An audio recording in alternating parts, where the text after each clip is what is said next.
Gentlemen, do your job.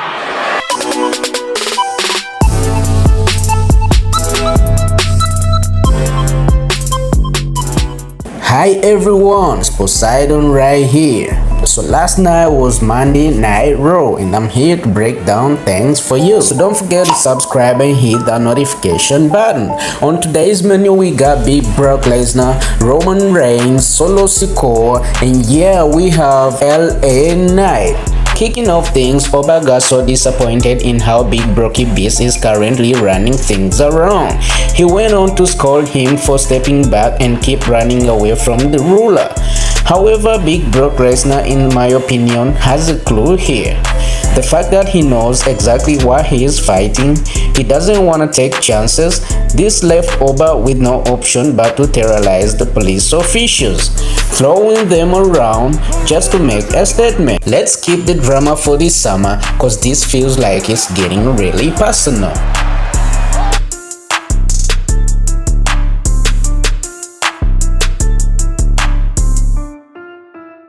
Switching things into the women's division, Io Sky won the battle defeating Roxanne Perez. It was a competitive matchup, however Io lost the war when Women's World Champion Liv Morgan left her lying ahead of the upcoming clash at SummerSlam. Things turned ugly for Io as Soluka ran in for a save only to get laid by Rodriguez. This shocked Io, who later got hit with an oblivion from Liv Morgan and made an absolute statement. Are we seeing our next Women's World Champion Io, or the Judgment Day is still running things in this business?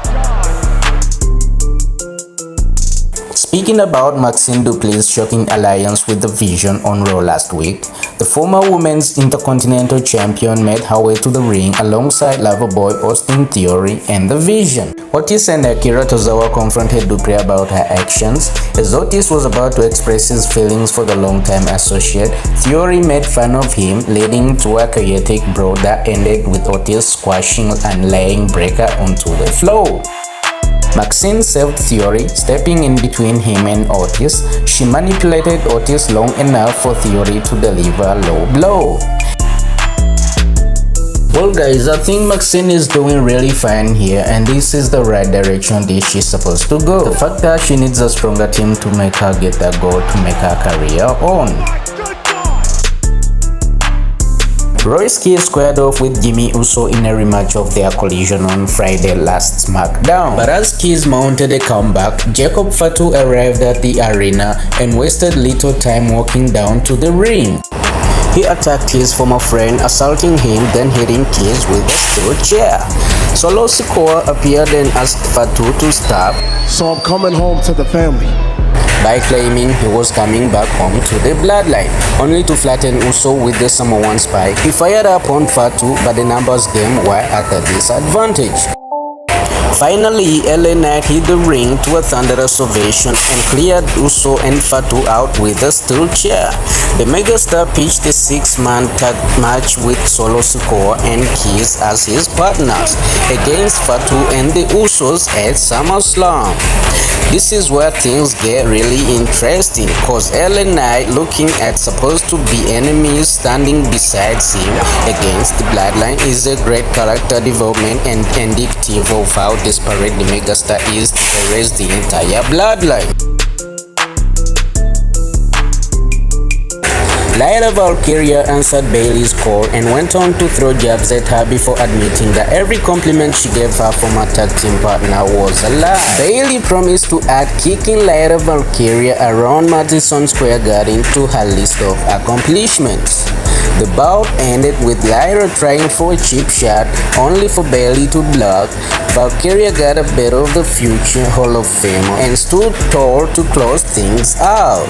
Valkyria has promisingly worked her promos out for the past year because her recent performance, Chad Gable was crowned the next challenger for Penta's Intercontinental Championship on Monday night, outlasting 6 other superstars to cash his ticket for SummerSlam. The Olympian beat Rusev and Ethan Page to win the bout and set up a date with the Zero Fear star in his hometown of Minnesota. While his win was the biggest news of the night, it was not the whole story, as Jovan Evans went spectacular, overcoming the Judgment Day, a game Dragon Lee and nearly defeating Rusev in a ghastly performance that made up the heart and soul of the match. A fantastic young performer, the more he gets to impress and build a connection with the audience, the more he is destined to be a star for WWE. And diving into the biggest moment of the night, the tribal chief really went personal with Seth Rollins, running his mouth, saying how Seth took everything away from him and at least he should have been at the top. However, Seth Rollins put it up straight to Roman Reigns, saying that there are some certainties in life, death, taxes, and Seth Rollins beats Roman Reigns every single time.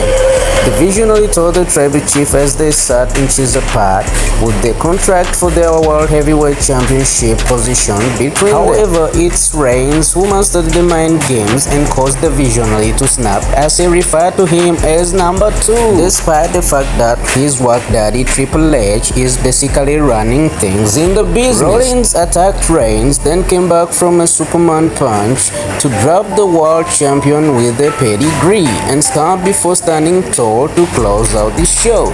This segment was fun, if not long-winded. The champion playing mind games with Rollins was a nice touch given how often the scenarios been flipped. Whether he can manage to accomplish that in the middle of the upcoming match while not allowing the architect to affect him is the question.